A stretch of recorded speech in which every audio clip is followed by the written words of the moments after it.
Hey guys, here's the homework helper video for 51B. Okay, so the first start, you're just going to do an inequality review. So you need to graph the inequalities. So for all of these, you need to start by putting them in slope-intercept form. So y is either going to be greater than or equal to mx plus b, or less than or equal to or greater than or less than. Okay, and you need to remember that if it's greater than or equal to or less than or equal to, it's going to be a solid line. If it's greater than or less than, it's going to be a dashed line. Okay, so we'll do number one for an example. So we're already in slope-intercept form, so this should be easy to graph. 1, 2, 3, 4, 5. My y-intercept is a positive 5. My slope is negative 2, so I go down 2 and over 1. Okay, and then it's greater than or equal to, so it's going to be a solid line. Okay, and then you need to remember to check the point 0, 0 because you've got a shade. So remember, I like to use 0, 0 if it's not on the line because it's easier. 0 is greater than negative 2 times 0 is 0, 0 plus 5. So is 0 greater than or equal to 5? No, that's a false statement. So because it's a false statement, we're actually going to shade the other side of the line. So we're not going to shade the side that the 0, 0 is in. Okay, so you're going to do that for all of these. Sometimes you might have a special case like y is greater than or equal to negative 3, so you're going to think of HOI. So it's a horizontal line at y is negative 3, and that's also a solid. Okay, it's going to be greater than, so you can either test 0, 0. 0 is greater than or equal to negative 3. That's true. So in that particular case, everything above the line. Okay, or you can just look at the y-axis and think of it as a number line. Everything above, okay, would be greater than. Okay, so that's the first section.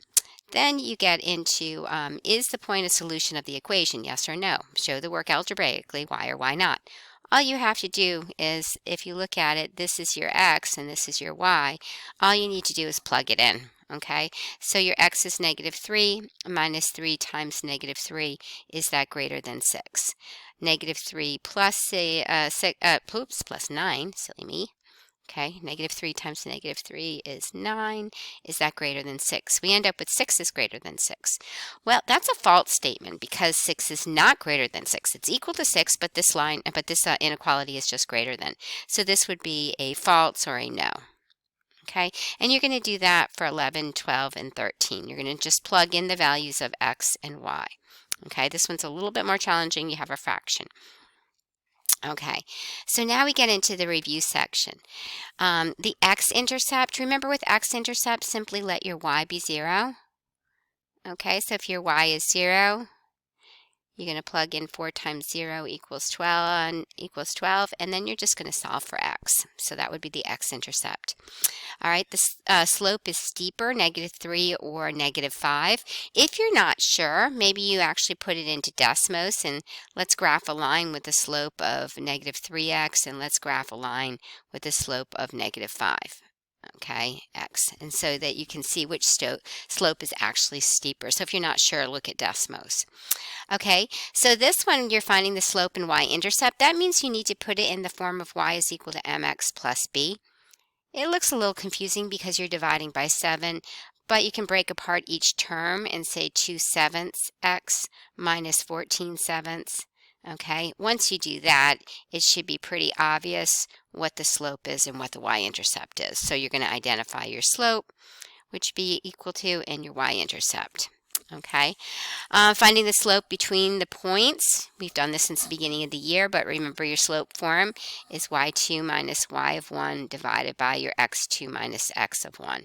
Okay, this is your x1, y1. This is your x2, y2. Okay, is 4, negative 3 a solution to the equation? All you need to do here is, again, just plug it in. 4, 4, your x is 4, your y is negative 3. Okay, so plug it in and see if it's equal to. So that's a yes or no.